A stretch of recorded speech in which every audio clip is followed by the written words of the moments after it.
Hello, folks. Been a little while, hasn't it? Sorry about that. You can tell I've been living a little rough recently. That's because I have had to do a few little things with the vehicle to try and make it a little bit more livable. When I packed this whole thing up and headed south, I did so in a hell of a rush. Couldn't get on the road fast enough, threw things in holes, and then promptly forgot where I'd put them. And this thing has a lot of holes. So the last few days, I've been catching up with friends and family who I haven't seen, in some cases, in 40 years or more, and been trying to repack the vehicle. I'm about halfway through it, if I'm honest. There is a fair bit more as I look around here. There's a fair bit more that either goes into the trailer or goes into the bin, because I don't think I need too much more crap floating around in here. And I seem to have brought everything, including the bloody kitchen sink, for some reason. So there is a whole heap of shit I don't need and plenty of stuff I do need that I don't have. So going to need to have another bit of a realignment when I get home. So some interesting things have gone down in the last few days. I've been trying to keep a little bit of a list of them as they're going on. Johnson & Johnson have filed for bankruptcy. You aware of that? Johnson & Johnson, of course, were involved in the AstraZeneca jab, I think, from memory.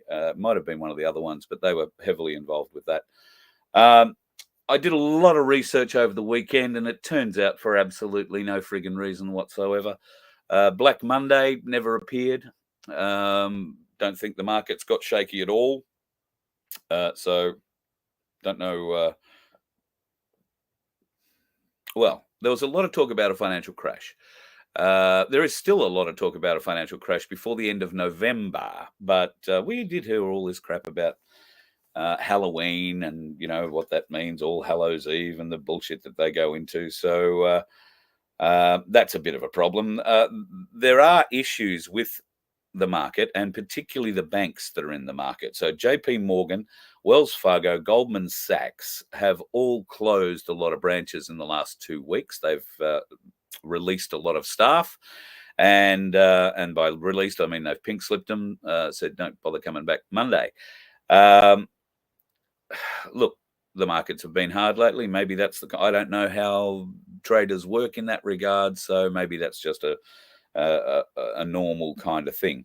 What isn't normal is that over $100 billion US money has come out of those three institutions in the last week. JP Morgan, Wells Fargo, and Goldman Sachs. $100 billion has been pulled from those businesses in the last week. That's a lot of money, and there is more coming out now. So, yeah, Paul, I'd see, not started yet in the States. I sort of expected to see something maybe yesterday surrounding the markets. Unless they've been able to keep everything dead tight, nailed down. I can't see how news of a bit of a shake couldn't have started over the weekend, but that just means it might be starting later. So who knows? Now, we go back to a lot of things that Trump has said. He said,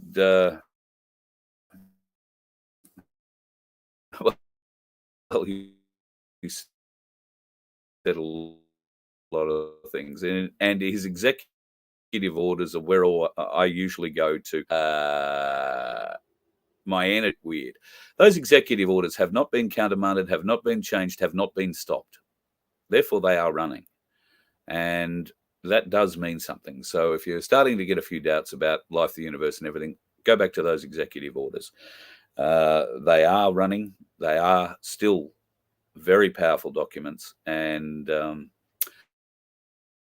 I'm sure that we are all seeing it. I heard some interesting news the other day about clones. Now, whether we're using clones or actors or whatever, clones certainly seem to be a thing. And I don't think there is anybody alive who remembers Dolly the sheep being cloned, and then the huge hue and cry from the medical fraternity about, oh, now we can clone people, and the promise that the medical community made not to clone people. Well, pretty sure that they broke that promise probably the day after Dolly the sheep was cloned. So what is the legal status of a clone? Well, apparently they have no legal status. The clones will be executed. So this is all a little bit of news that's coming out just in the last few days. And there seems to be a lot of clone talk for some reason. I don't know if that means that there are a lot of clones. There probably are.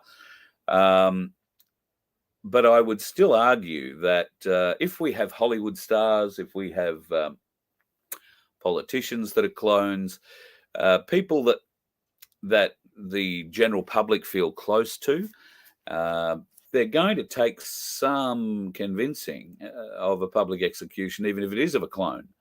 So I don't know how they're going to round up all these clones and do all that. Maybe they're not going to do it publicly. Maybe they'll do it privately. But there is certainly a lot of talk about the cloning bill. Sean, got to check out the proposed bill in 5543. Gives America control of our country. Well, so does Executive Order 13858 from memory. 13818 might be. I will go and look at that one, Sean. I haven't heard that there is an American go and have talk that I've been listening to over the last couple of days. There is some very strong medical evidence coming out from a whistleblower from Disneyland that the Disney stars are, well, cloned, created. Don't know whether that's from scratch. Don't know how it would be from scratch. They'd have to have something to begin with. But there is going to be a lot more coming out about Disney. There have been a number of arrests in Disney Florida and in Disney Paris. There have been a number of incidents in Disney in Los Angeles, apparently, or in Anaheim. These are incidents where children have been involved, police have been involved, and children have been taken, police have disappeared with the children, and people are a bit concerned. No parents with these children, apparently. You've heard the yellow dress story about Disneyland, haven't you? So if a little girl was dressed in a yellow dress, a yellow princess dress, that's how they would drop them off to the people that were buying them for the day. And they dropped them off in the car parks and the bus waiting yards. So apparently a number of these little girls were wearing yellow princess dresses. So I have no pictures or anything to confirm it all, but there is a great deal of talk on one of the channels that I'm involved with that is right into it. Now, if you aren't aware, there is a woman named Liz Gunn. She runs a party in New Zealand called NZ Loyal. Now, I've got to say, worthwhile looking at some of her videos. NZ Loyal is very much on our side, and they are very much into the illegalities of what's going on in New Zealand as well. Given some of the documentation that we're all aware of, I think there is a very strong argument to suggest that Australia and New Zealand are, in fact, one country, one state, and whether or not the Kiwis or, in fact, the Australians will accept that going forward remains to be seen. She has some interesting news on that, but she also has some very interesting news on pressuring in the government and what's going on in New Zealand with your rights. And clearly your rights in New Zealand are being usurped from the people every day under the guise of being given back to the Maori, who are getting renaming rights and all sorts of things, of which, of course, we are now seeing here in Australia. The ABC has taken upon itself to rename just about every place with its Aboriginal name, be it a made-up Aboriginal name or not. I love the way that they did something recently from Melbourne, and the Caravan had whoever the woman was on live from Melbourne, and then it changed to Wurundjeri land. Well, wasn't even created. Melbourne wasn't even created. Wurundjeri land hadn't been called Wurundjeri land at the time Melbourne was created. So there is a lot of overstepping being taken place there. So Yeah. Anyway, I've been made aware that there are a lot of people talking shit about Ricardo and what I said the other night about Ricardo and A1. Listen, I want to be 100% clear. I'm not in the name calling business. I don't call people names. Well, that's not true. Occasionally, I call the dickheads a dickhead when I see one. The door here at Voice of Freedom, and for that matter, the Freedom Broadcasting Network, has never been closed to Ricardo Bosey or A1. It has never been closed to Guru. In fact, Guru and I talk occasionally. I have sent numerous emails, phone calls, texts. In fact, I haven't for a while because there's no point. Why is there no point? Well, nothing gets replied to. Nothing gets acknowledged. Nothing happens. So that's what happens when I try and contact Ricardo. Nothing. And it's been that way since the little tour that he went on, and we helped out with. Now, yes, there were some interesting things that went on that tour. I haven't spoken about them publicly. I don't intend to. The people who were on that with us know exactly what happened, and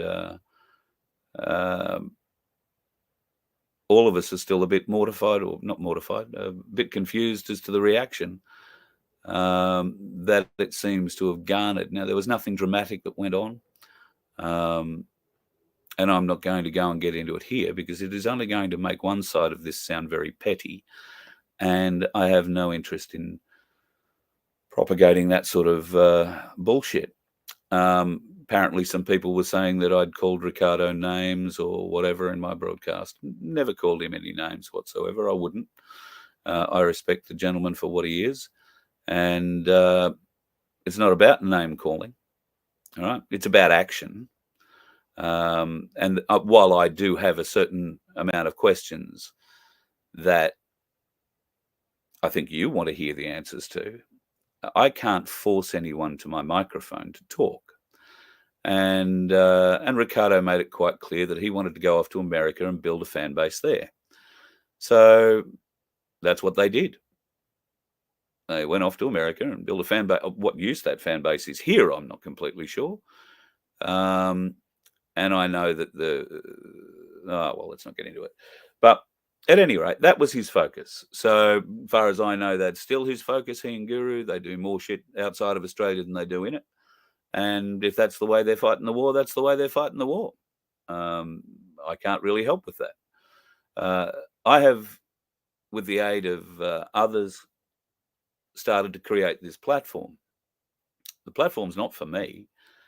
The platform is open to Ricardo. But he has to communicate. And there has been no communication. No replies to emails. In fact, I have the very first email that I sent after all this bullshit began, and I'm going to call it bullshit because it is busted ass, busted ego bullshit. I've never shared that email with anyone, but maybe I will. In it, I do ask a lot of questions, and I'm still waiting for answers. So I have sent a couple of requests for interviews. I've made phone calls. I've sent texts. So I have other ways to communicate with them, and nothing. So that's just what it is. Now, they might be off saving America. Good luck to them. That's not my focus. My focus is here in Australia. My focus is you, what we can do here. And I thought we should all be doing. There you go. It's back. Oh, is it back? We'll wait and see. Might have to plug my phone in. It might be going a bit flat. So, yes, there has been a different angle that certain people in the movement have taken. That's fine. We can go whichever way we want in this fight. As Ricardo says, as long as we're all climbing the same hill, we're going to get to the top eventually. It really doesn't matter who gets there first. Well, turns out there are a lot of people who quietly believe that it does matter who gets there first, and their egos get in the way. Couldn't give a flying, you know what I couldn't give a flying of, who gets there first. We just got to get there. And Lindy and Michael, sorry. So you asked him, okay. Well, thanks, Lindy and Michael. Yeah, there's no reason you can't support us all. I think we're broadly on the same page. I don't understand their position. Maybe they don't understand mine. I've tried asking for clarity on their position. They've never tried asking for clarity on mine. So I find the lack of communication, I find the lack of, that's just basically respect. There is none. Somebody sends you an email, a very serious email, you reply to it. Somebody sends you a text with a request, you reply to it. If somebody has something that is of great import that they feel could be useful to you, maybe it's in your best interests to have a talk. I don't understand why. Well, I do. I can see why they are so guarded, but they are now so guarded they've built walls up around themselves. They cannot see the enemy on the other side of the wall because they've been marching around guarding the wall so long they've dug a hole. It's a bit like working in country radio on a privately owned radio station. They walk the parapets for 40 years until they've dug themselves a trench they can't see out of. Got a feeling that some of us are going down that same path. But Salty, you were stung by A1 when you tried to run for local council. Well, I thought you were going to say you were running for A1 in one of the state elections. We all had a go at that at some stage. And one day we can talk about the organisation that was involved in that. I never reply to messages, Jimmy. Well, if I knew who you were, maybe I would. And I've got plenty of people who will tell you that I do reply to messages. But yeah, I don't reply to them all every day because I get thousands of them, Jimmy, thousands of them. And some of them don't require replying to. Some of them are making statements. Some of them are telling me what's going on in different places. And I might just reply with a quick thank you, but that'll be about it. Because I don't have time to sit down and write great long letters, although when I do, there will be people in here who attest they do get biblical type length emails from me. So yeah, I do reply. I do return phone calls. 90% of them anyway. So maybe if you've left me something and you want to talk about it, Jimmy, if that's what your name is, point yourself out in the email and we'll have a chat. The hydrogen system, Salty. God, can I tell you, mate? I am very, very, very disappointed in myself for blowing up the LPG. Running it on petrol, I ran it on petrol only to get to where I am, just to give us another baseline. And I've got to tell you, compared to running on LPG with hydrogen, running on petrol is like running on a slug. I am staggered by the difference in the power output between the two fuel systems and the added hydrogen. Now, bear in mind, I've driven a lot of LPG kilometres without hydrogen and a fair few without on petrol without it too. This is the first time I've actually been actively only on petrol, and I'm about to plug the hydrogen back in. I want to run a full tank of fuel through this without hydrogen on it, and I haven't restarted the hydrogen system yet, but I haven't been moving anywhere either for the last few days. I've just been stopped and trying to sort out a few things here. So I'm blown away.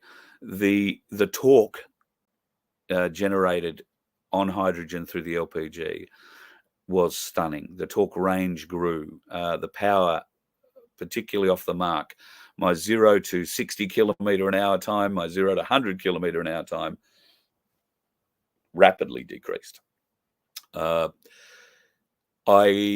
On the last figures we had, bearing in mind our baseline figures were 55 litres per 100 kilometres, the last figures that I have on the fill up of LPG, which is the tank that I'm currently running on, we were down to 41 litres per 100 kilometres, and I would have expected that to drop again into the low to mid 30s at the end of this tank had I have not had the mishap that I've had. The reason I can't run the LPG again now is because I've blown the LPG air inlet mixer thing with a valve on the inside of it. That's going to require an LPG person to fix, and I'm not in an area where that can be fixed at the moment. In fact, I probably won't get it fixed until I get back to Queensland, because I suspect the vehicle will have to come off the road probably for a week or so, so that they can assess the system and get it fixed. So yeah, not planning on getting the LPG running anytime soon, not until I get back to Queensland. The hydrogen system will run on the bus. Now, the problem that we have with hydrogen is, as Tim was explaining it to me the other day when we were talking about it, hydrogen is the smallest molecule. So even though my air intake into the top of the motor has been taped up, and I think if I haven't, maybe I've got some photos in here I can show you.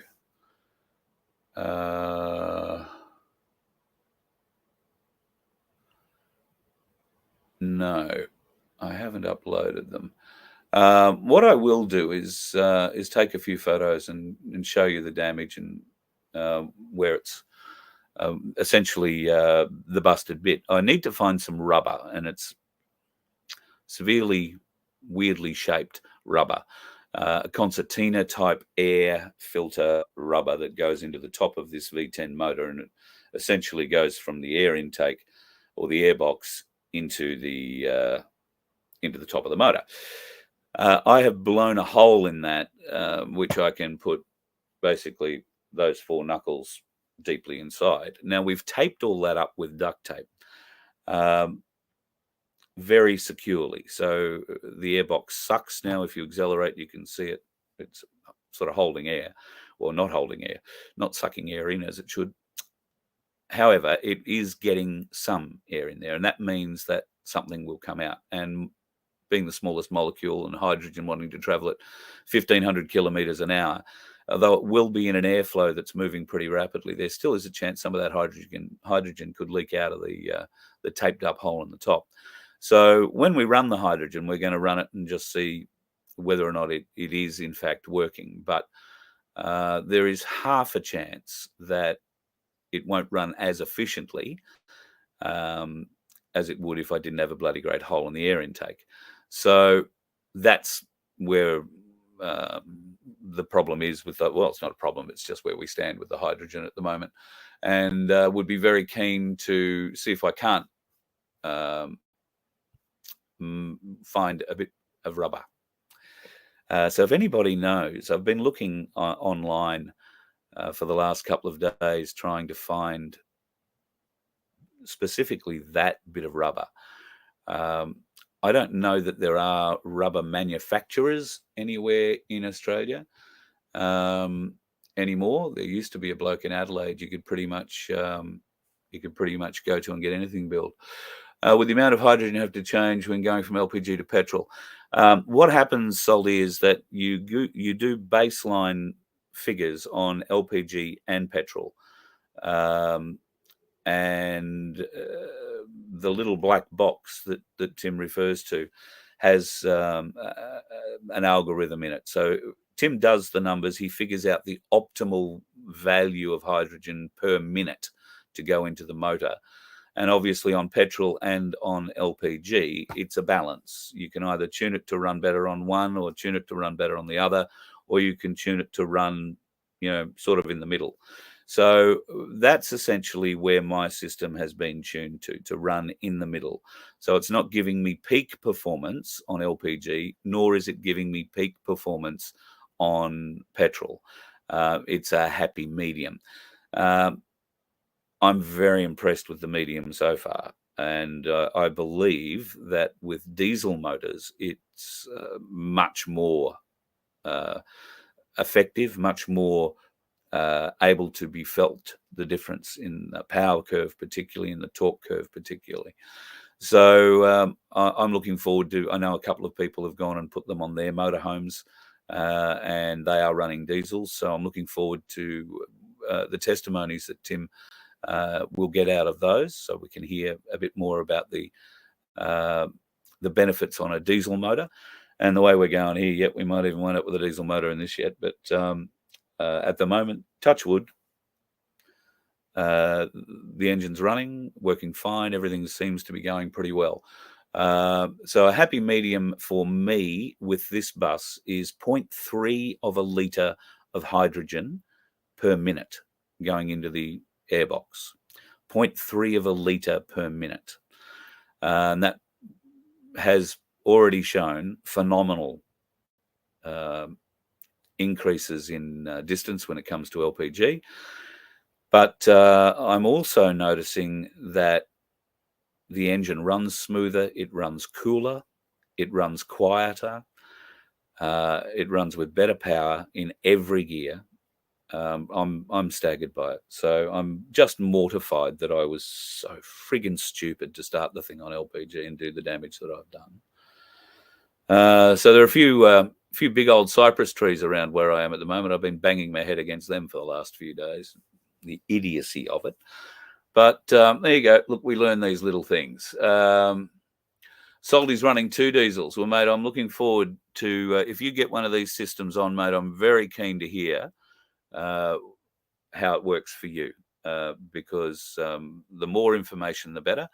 And I have no reason to doubt anything that Tim is saying, because quite frankly, I cannot speak highly enough of the system, even though I've probably not really run it to its full potential yet. But we will figure that out. Just application of either more duct tape or more rubber. But yeah, we'll figure it out. Oh, Donovan, you wouldn't use tape? Yeah, I don't think Loctite's going to work for that, mate. It's a rubber. It's almost like a squeeze box rubber, you know.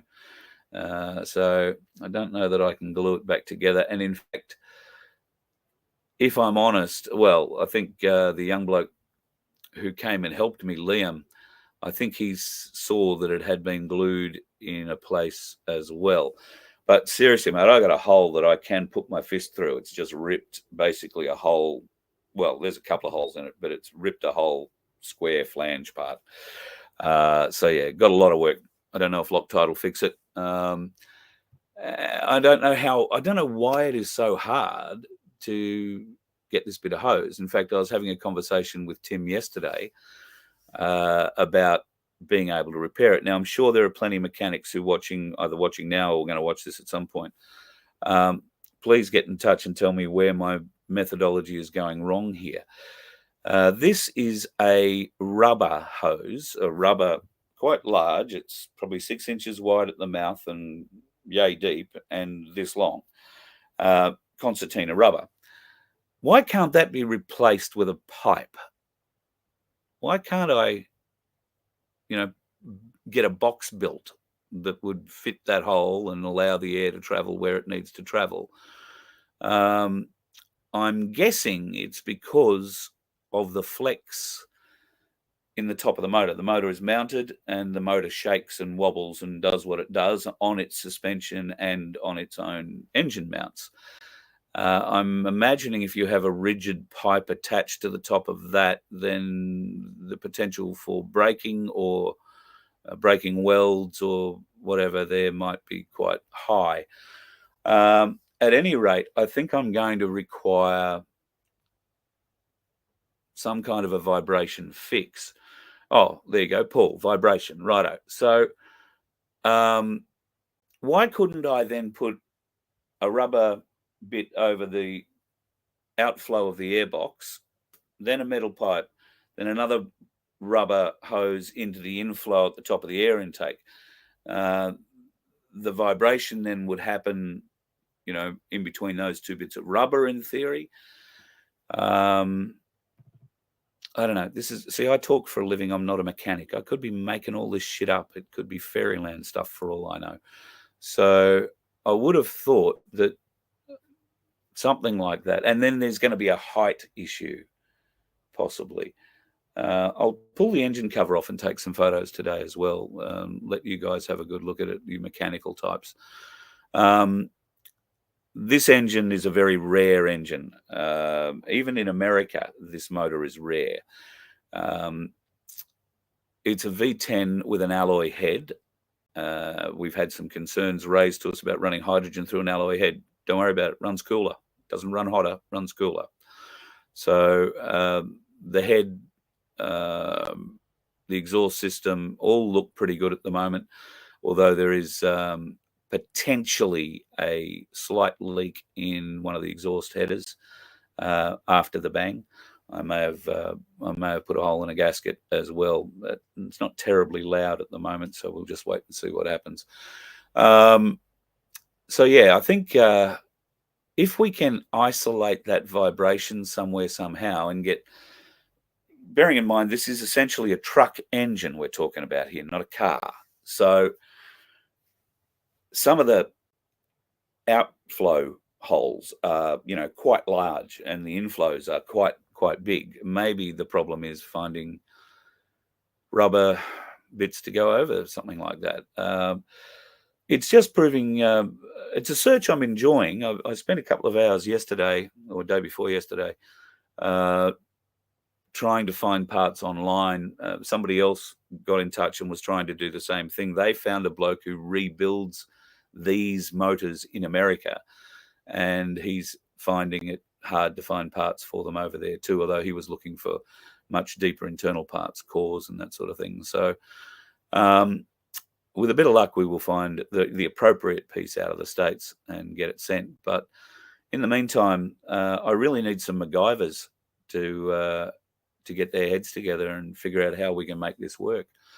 Because I definitely do want to be running both my LPG and my hydrogen, and I'm cranking at the bit to get it all going again.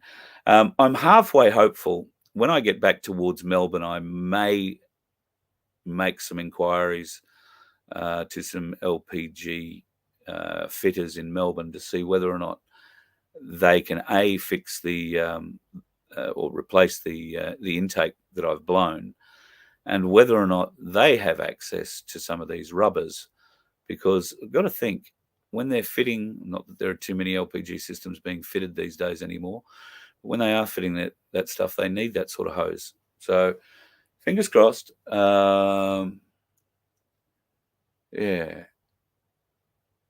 I'm fingers crossed something good will come out of that. So Bosie and Guru are doing a rally this weekend, are they, in Sydney? Not cancelled because of the Palestinian one, just they've changed the time to 10 a.m. Great. Good on them. Look up silicone intake hoses. Well, there you go. That's the best name I've had yet, Brent. I appreciate that. Silicone intake hoses. Let me just write that down in a Google.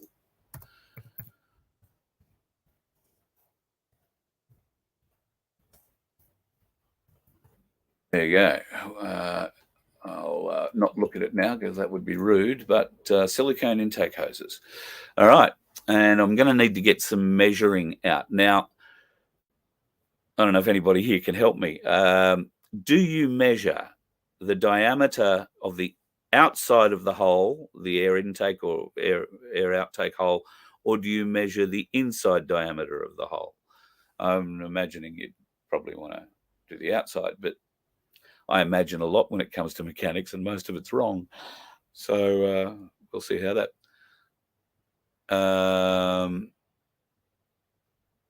Okay, so Tony, you've seen that it has been cancelled after the time change.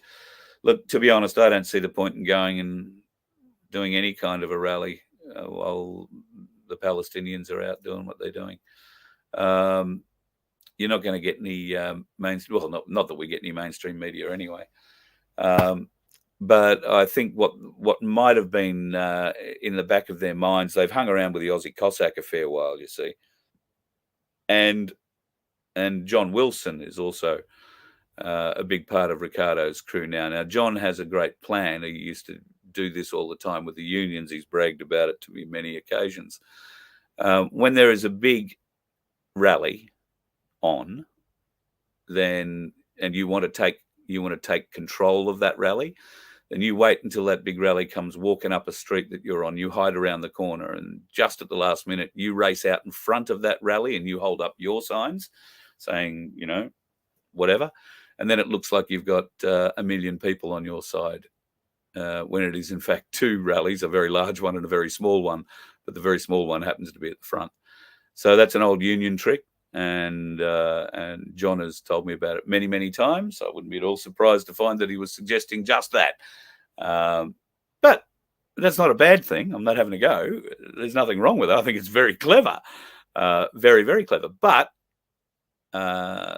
and as it seems, if they have cancelled it now, it seems that somebody on Ricardo's team has had a flash of clarity to realise that if you got caught doing that and seen in the public to be doing that, then that's probably not a bad sort of thing.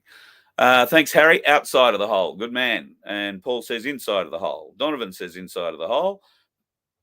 Everybody else is saying inside the hole.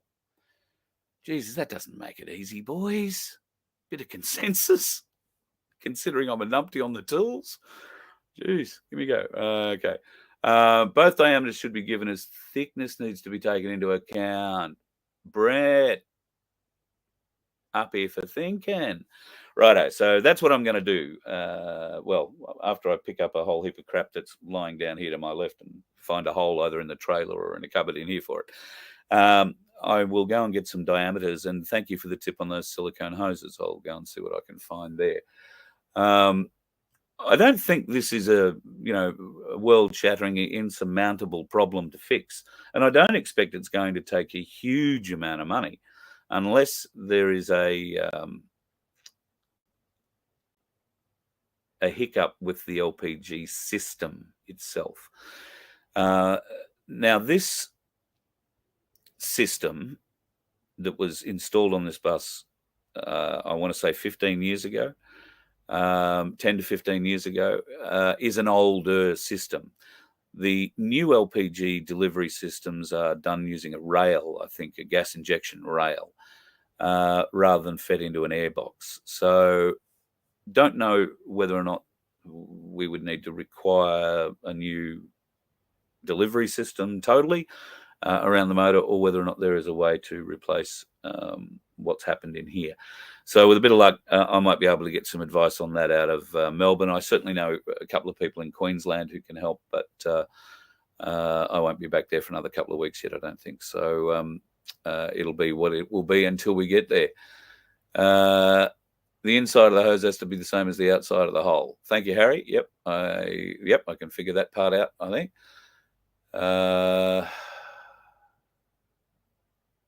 Jimmy, I don't know. I've read a lot of emails about my gas. You gave me all the info needed messages about the gas, but no reply. Your last no mobile gas fitter, tuner, and troubleshooter. Yeah, well. Very good, mate. I'll go back and try and find your email because I don't think I've read it. Don't know which email address you sent it to. Hopefully carl@vofhq.com. Send it again if you don't. But I haven't seen anybody giving me direct advice in anything so far. So I will definitely go and have a look at it, mate, because I'm very keen to get any advice I can. And my apologies for not replying to you. But, yeah, I get a lot of emails and a lot of phone calls. In fact, to the 92 people who are currently waiting for a message reply from me, I apologise. We'll get there. That's just on the phone, folks. That's phone messages. I've got over 1,000 unread emails. I've got, well, hang on. Where is it? I've got 122 unread text messages. well, some of them have been read, and going back to, but some of them certainly haven't been. So that's what I had hoped to clean up a few days while I was off the road. I am going to spend another day off the road and get into those tonight and tomorrow. I'm also cutting together some video that I've been taking, and we'll hopefully have something for you in the not too distant future to show where we've been, what we've done, and who we've done it with. So yeah, we'll just see what we can do. So Donovan, the problem is trying to get consistent pressures, whether it's LPG or hydrogen. This affects the tune. The tune must have a consistent pressure, otherwise it will be everywhere and untunable. Yes, I think you are 100% right, Donovan, and that's why. And please don't quote me on this, because Tim is the brain behind all of this. But there is a little black box which is the secret to this whole hydrogen system, and the consistent pressure that you're talking about is delivered through the airbox system. So the hydrogen is produced down beside my seat. It travels via a hose down into the airbox at the front of the vehicle, under the bonnet, if you like. They've punched a hole in that, tapped it, sealed it, and that hydrogen then sprays into that airbox and then gets sucked into the whole fuel system. It goes in prior to the LPG and obviously prior to the fuel. So it's being sucked in through the airbox at a great rate of knots, but as Tim said, it wants to leave at 1,500 kilometres an hour and it wants to go up. So being the smallest molecule, it can find a hole, out of anywhere just about. So will it be as effective as it would be if I had a fully sealed system? No, I don't think it will be. So we will need to, get that. And Jimmy, whereabouts are you, Jimmy?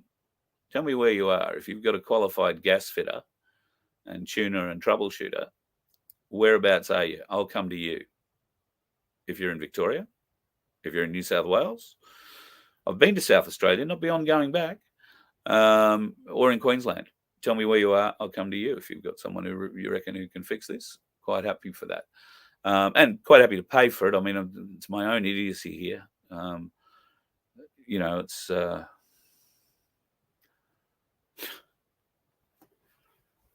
just an idiot. I mean, I find it very hard. All those years you've heard about me driving limos, most of them were on LPG. Never started one on LPG in my life. Knew not to. What the hell was I doing? Anyway, pain in the ass, but it will get fixed. And I'm pretty confident that we've got some smart MacGyvery types around here, including young Liam, who fixed my one-way air intake valve by making a brass valve. Pretty simple. Another little bit of rubber hose. The biggest problem I had then was keeping one piece of metal from banging against another piece of metal, which was pretty simple. We stopped that. So yeah, it's going to be fixed, and I'm just annoyed at myself for having to put us all through that. But it is what it is. Where I have been for the last few days, can I just tell you folks, I was talking to one galactic larrikin yesterday. He was in Sydney, where it was about 35 degrees. He was running around in a pair of shorts and thongs. And I was running around in 5 layers of clothes, including my go anywhere, never let a drop of wind through jacket, this blue thing I've got. And I nearly dragged out, because I do have it hidden away here. I didn't think I brought it, but I found it in the great clean out 2 days ago. I have found my electric jacket that Black Sheep gave me while I was down in Tasmania. The Milwaukee jacket with the battery in the pocket, keeps you warm. My God. I tell you, need it here. It has been blowing a friggin' gale. So if I'm quite honest, driving the other day down to where I'm at, the wind was significant. It was a headwind for most of the way, and when it wasn't a headwind, it was a side wind, and it was a very nasty breeze. 35 to 45 knots or kilometres an hour was the wind speed, and this is a rather uncomfortable vehicle to be driving in that wind speed. Can I just tell you? I was driving on some country roads, lots of big hedges, big cypress tree hedges, which are great. When you go behind it, there's no wind. When you come out the other side, there's a shitload of wind and you get blown across the road or off the road, depending on which way the wind's coming from. It can be a very, very, very interesting experience. So I'm quite happy that the last couple of days I've stayed off the road, because it has been blowing a friggin' gale on the southwest coast of Victoria and persistently precipitating. So that's why I've spent a lot of time inside pulling this whole thing apart. I have had some connection issues too. The modem, my 5G Netgear, thank you Telstra, you pack of pricks, has given up the ghost. I think they charged me something like $550 for that useless piece of shit. And of course, I'm in a little town that doesn't even have a Telstra. In fact, I'm not even sure it has a police station or an ambulance station or anything these days. But anyway, as soon as I get back to some form of Telstra civilization, I will go and try and insert their Netgear 5G modem somewhere in a dark place, and maybe they'll give me a new one. Because for whatever reason, it has just given up the ghost. So I'm working off the mobile phone at the moment, and that has been a little bit tenuous in the last couple of days. We've had a few little areas of strife. Donovan,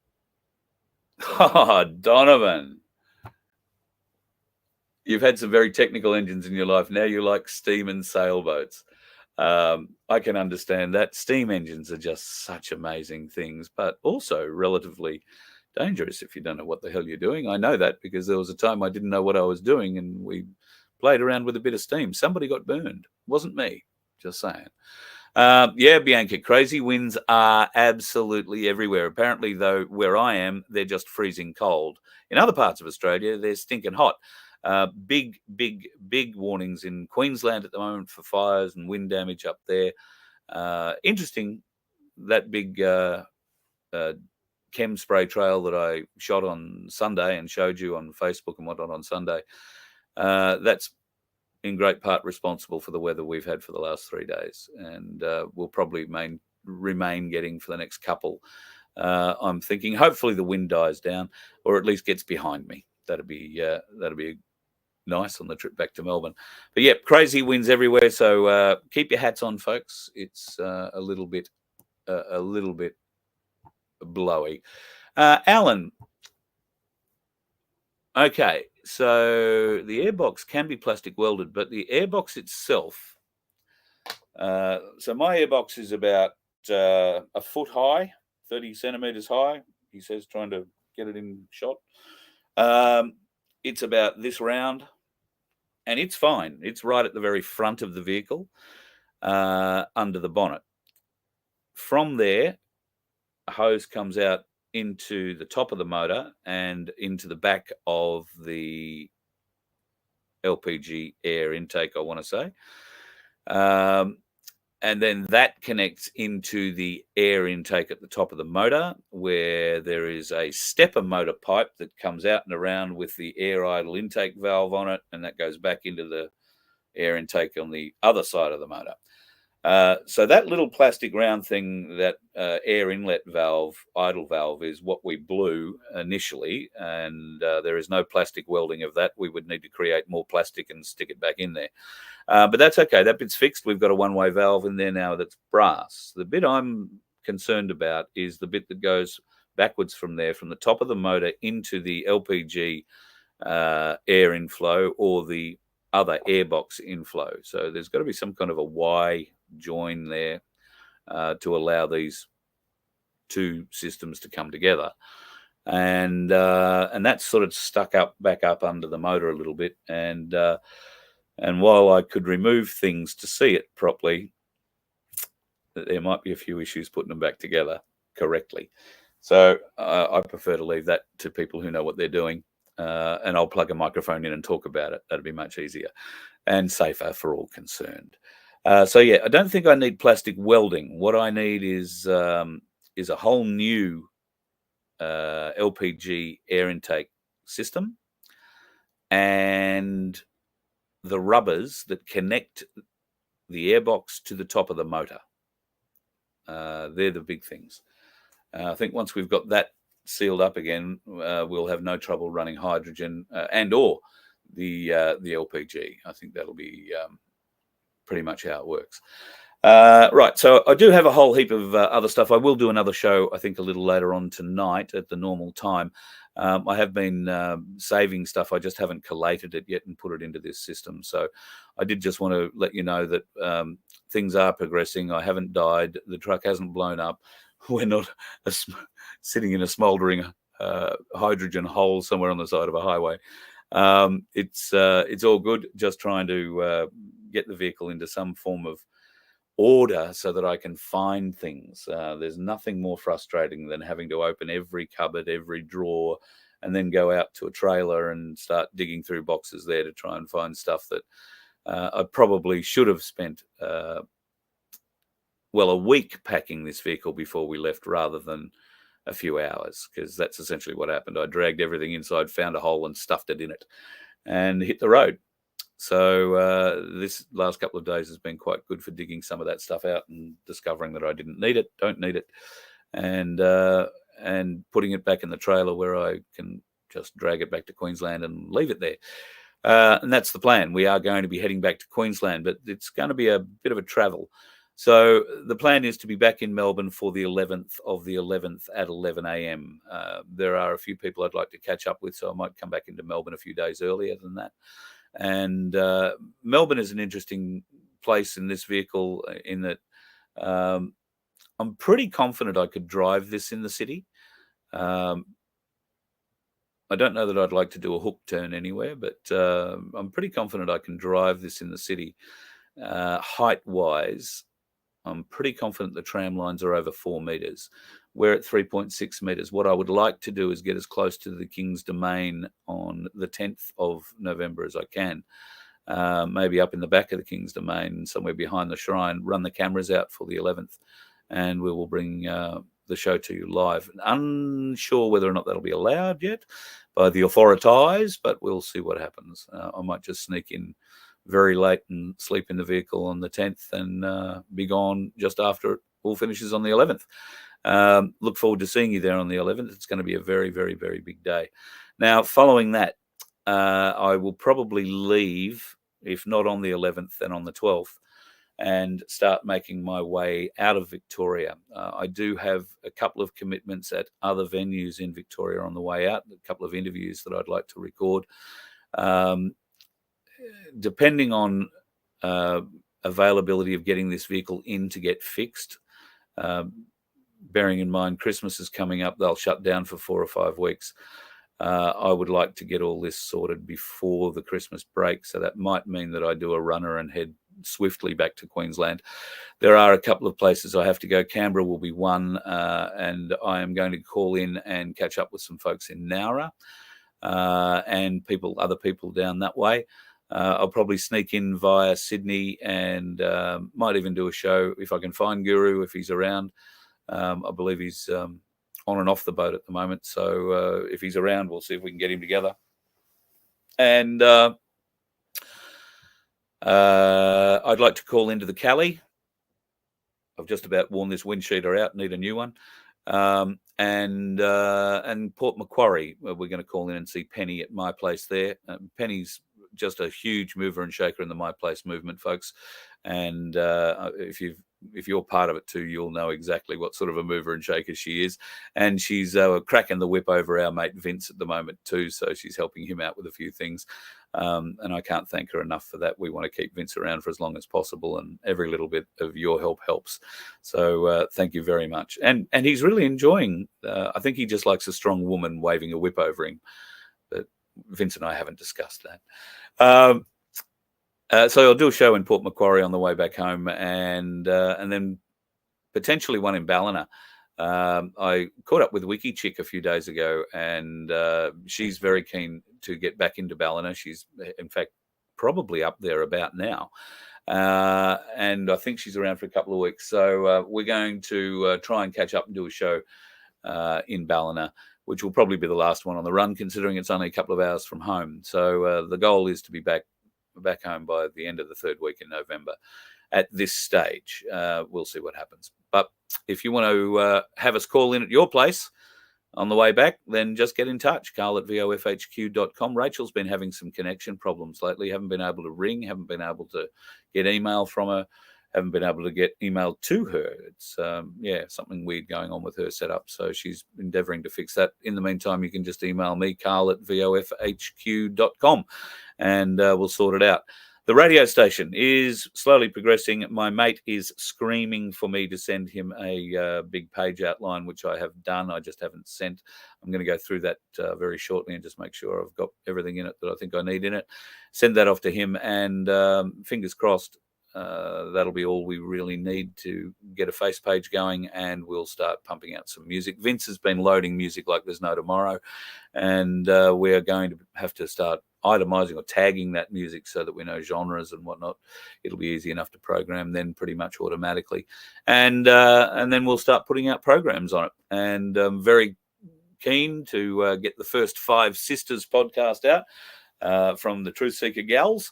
And, of course, we'll put the Voice of Freedom up there too, as well as a few other shows that we're in the background talking about at the moment. Just having a bit of a glance down. Donovan, I don't know about living the dream. Well, certainly there are worse places you can be. But for the last 4 days, I've been stuck in, or last 3 days, I've essentially been stuck in this vehicle. It's been too cold to go out, too wet to go out. I did go out briefly yesterday to get to a supermarket. I'm doing a lot of walking. It's great. I'm really enjoying that part of it. And where I am is about a 2 kilometre walk to the shops and a 2 kilometre walk back. So I did that yesterday and the day before. And the day before that, bit of a walk along the beach, which was beautiful. That was the nicest day I've been here, blue skies.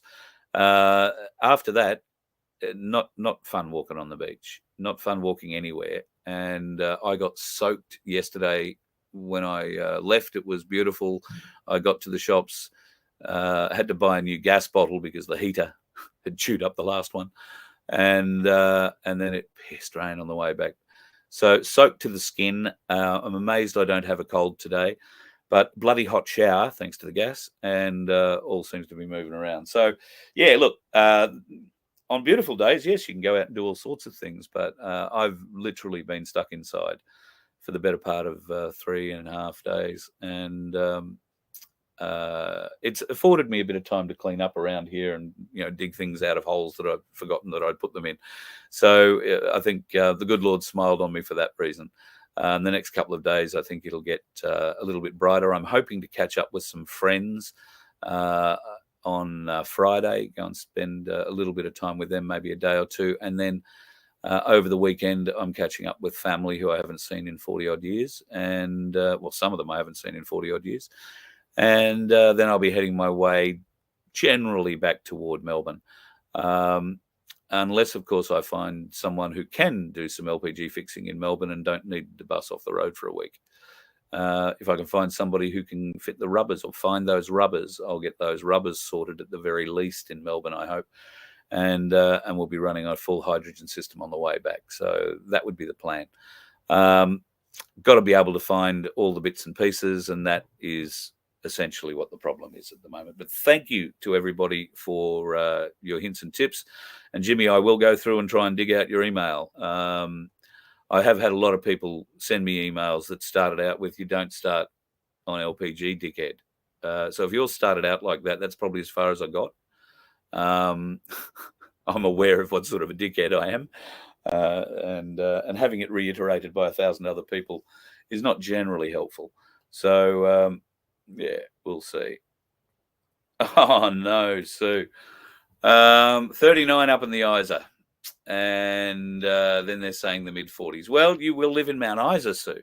Actually, I heard, what did I hear? I was listening last night to something as I was going to bed, and I don't know if this came up. It was on YouTube. It came up. I don't know if it's older or this is something new, but it was all about Mount Isa. Mount Isa Minerals have opened up a new business there, and apparently the copper part of the Mount Isa mine has been given notice, or they've put it on notice saying they're closing it down. Now, I don't know why on earth you would be closing down the copper mine unless it had run out of copper, and I'm led to believe that that's never going to happen at Mount Isa.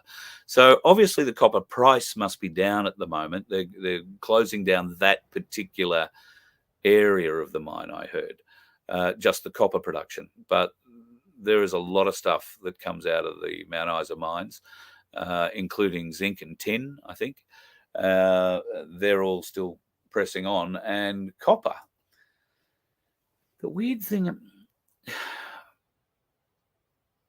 see, copper's like silver. It's used everywhere. So I'm just wondering why the downturn in copper, and could this be something that is going to put downward pressure on our supply chain and manufacturing chains in the future? That's interesting. Sue's, I don't know. Yeah, the mine's closing next year, says Sue, but also heard another company is taking it over. So, all right. So the bit I heard last night was that the mine wasn't closing entirely; just the copper section was closing down. And Mount Isa Minerals is a new company that is starting another endeavour out of Mount Isa. I'm not sure if it's involved on that same land or not. Yeah, interesting if they're stopping copper production. Something to look into there, folks, I reckon. Yeah, I like silver too, Salty, and if you haven't got yours yet, go and get it. Ainsley Bullion, fabulous, folks. If you're in Melbourne, call in and see Michael and his team. If you're in Brisbane, call in and see Paul and the team. And if you're not in either of those places, just go online to ainsleyBullion.com.au and spend $40, buy yourself a coin. I hope to buy maybe another 2 or 3 coins in Melbourne next week. I don't really know which ones, although I have been in. I haven't shown you. I might do that tonight. Somebody gave me a collector coin the other day. I've never seen a collector coin, a silver collector's coin, outside of the Donald Trump collector coin, I guess, that I got way back in the Singo when we first went to Singleton. They are beautiful coins, and they are apparently worth a premium, but they just spectacular, beautiful coins. So if you're into those sorts of coins, Ainsley can help you out with them too. They're a lot more expensive to buy, but they do retain their value. And if you're a collector or you're looking to buy collectible kind of things, then these are the way to go, because the collectors prize these. They come sealed and use a little presentation pack and all that.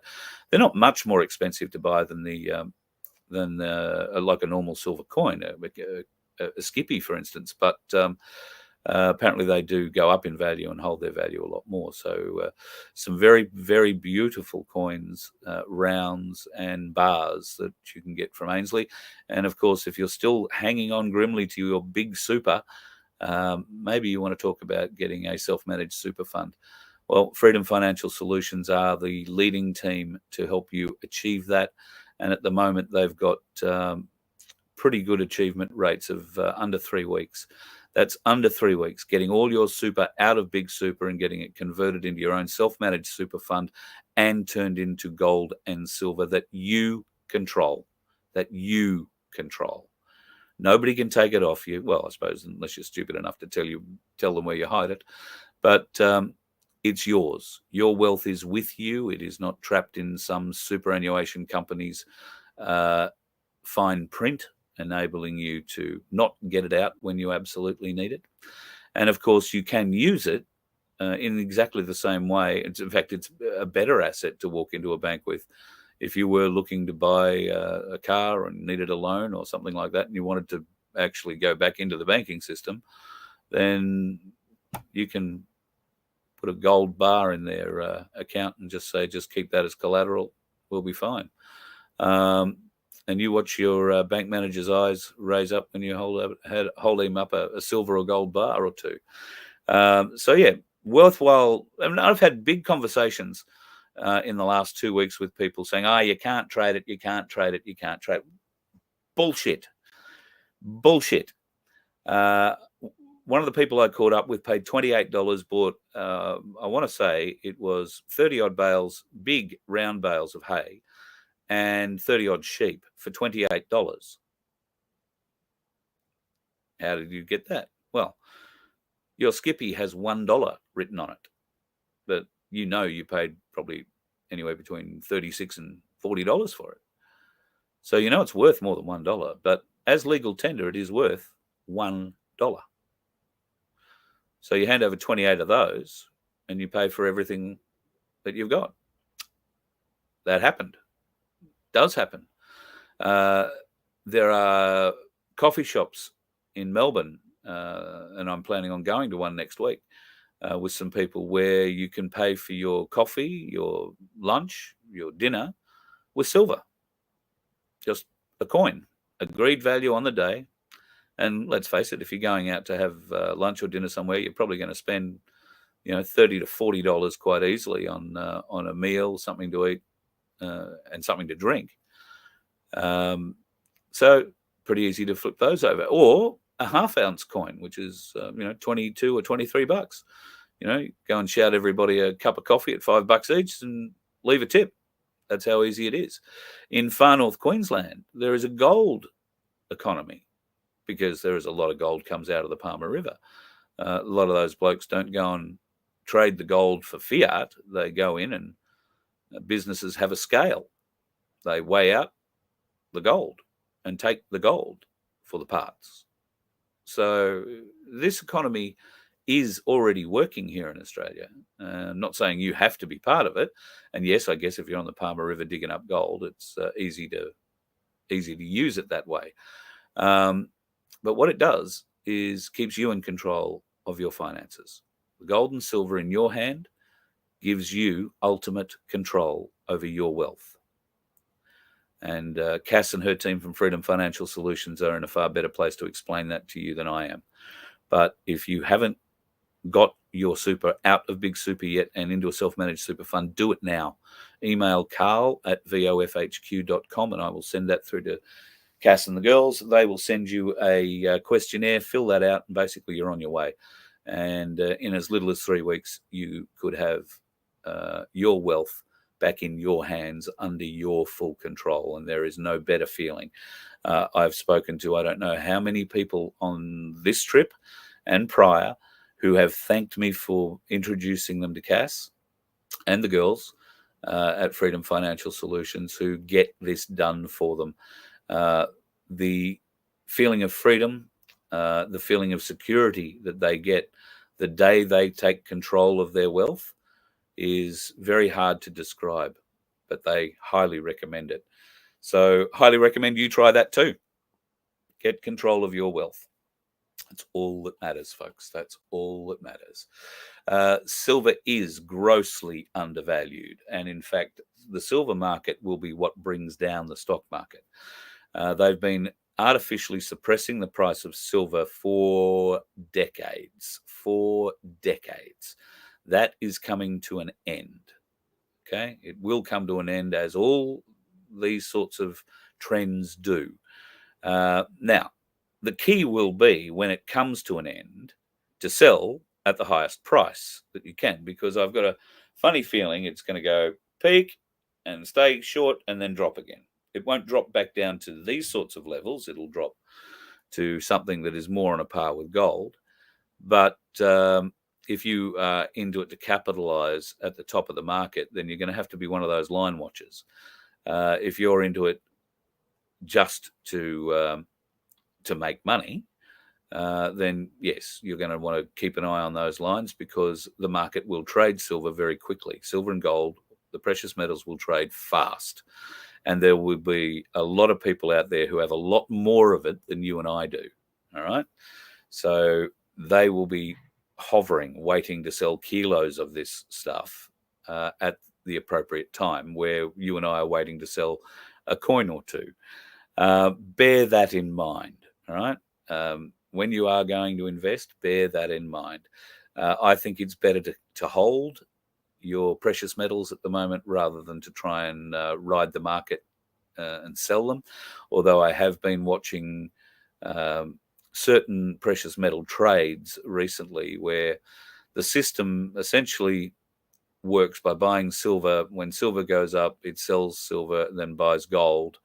When gold goes up, it sells gold and buys silver, and incrementally, you make money on that. So once again, not something that I'm going to tell you to go and do, but I will discuss it with Cass, and we'll see if we can't get her on for a discussion about how best to recoup a profit out of your silver and gold if you're getting it.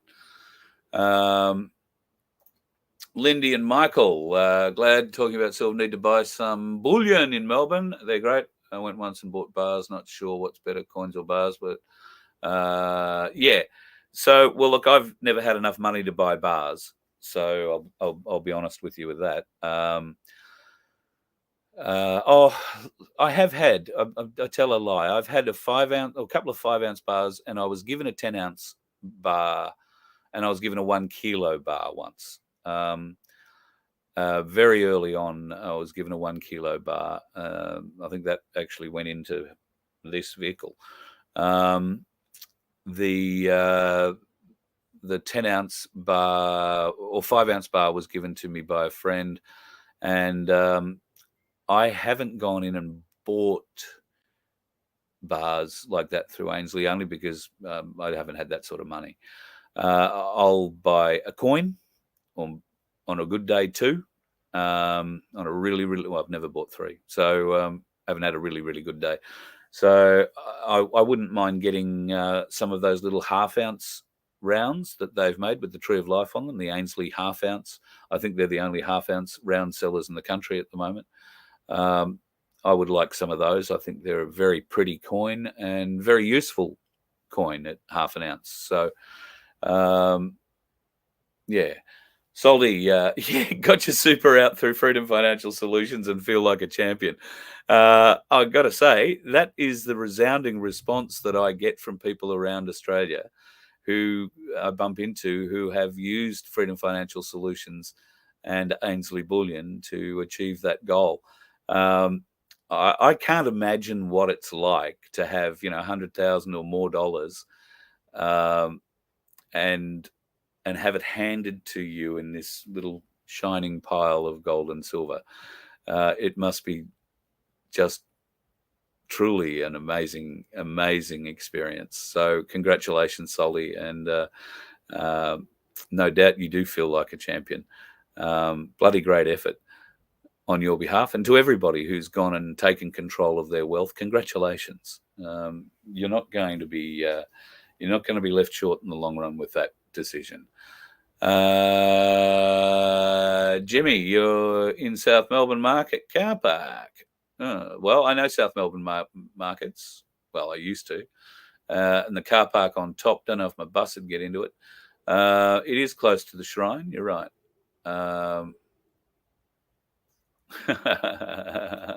Yes, Salty. My ass would pucker a bit if I had bars of gold. And then you've got to go and figure out where you're going to put them. And I know all you guys have got very, very good places to store your gold and silver. Probably because you own your own places, or you're all that kind of thing. You can go and bury it under a tree. You're not going to dig up. I, on the other hand, don't have anywhere like that. So I'm having mine stored at the moment because it's just, I don't see the point in breaking it out and bringing it on the road with me. I haven't got enough of it to be of any great value. And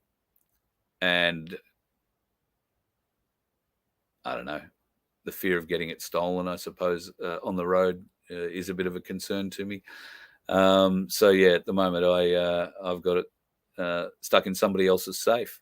So that's what it can do. Lindy and Michael, I'm coming to Geelong. So I thought I might drive around the streets and see if I could see an old friend. He knows who he is. I've got a vague idea of whereabouts he lives. And yes, there is a chance next week I'll be in Geelong. Let's just leave it at that. I will let you know where in Geelong. I'll probably stay a night at least in Geelong at some stage. I have family. Well, I don't think they're in Geelong anymore, but I used to have family that were heavily involved in Geelong. I had an auntie who ran a private hospital in Geelong, where a lot of the AFL footballers used to go and recover. It was a recovery hospital, not so much the surgery part. And she ran that for many, many years, and then her daughter took that over, and I think sold it some years ago now, and retired. I also had uncles and cousins involved in pubs, and the Gold Diggers Arms is one of the pubs that they owned in Geelong.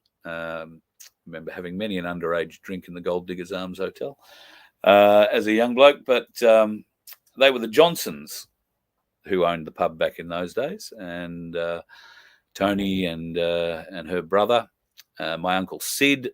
I think I'm not sure that Sid actually ever owned that one. He might have died in Colac. He had a pub in Colac, and I think when he passed away, they might have bought the Gold Diggers Arms, and they had that for many years. Great pub up near Cardinia Park. Is it still called that? And then they sold that a few years, well, probably many years ago, and I think got into motels and all that sort of stuff. So I don't think that they're still floating around in Geelong, but I'll ask Mum. She's the keeper of all knowledge in that regard, so we'll see what we can find. And yeah, I will be in Geelong, so I'll probably be, well, one night, better part of 2 days. Might even stay longer if I can find somewhere that's reasonable to pull up, and I'm not going to get hassled by the coppers or charged a fortune out of a caravan park somewhere. I have stayed in some caravan parks. In fact, I'm in one right now. $25 it's cost me. $25. Just spectacular.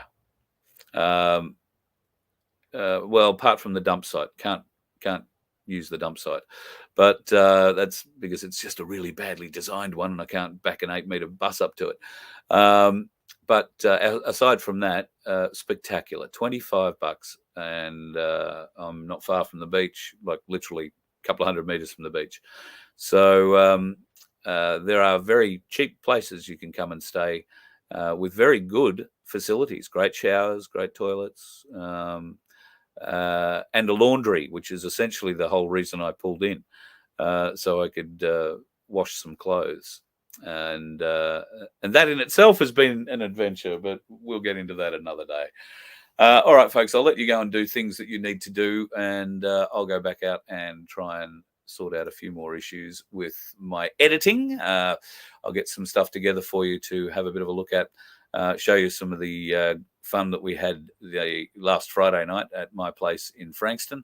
I owe Darren Bergwerf a call back, and we'll have a bit of a chat with him about what's coming up on the 11th. Of course, we'll probably do that next week in the lead up to it. And if you can come to Melbourne, would love to see you.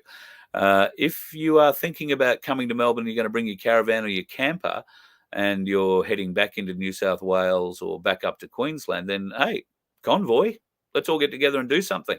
Why don't we all get our motorhoming heads together? Harry, you know what I'm talking about here. The reason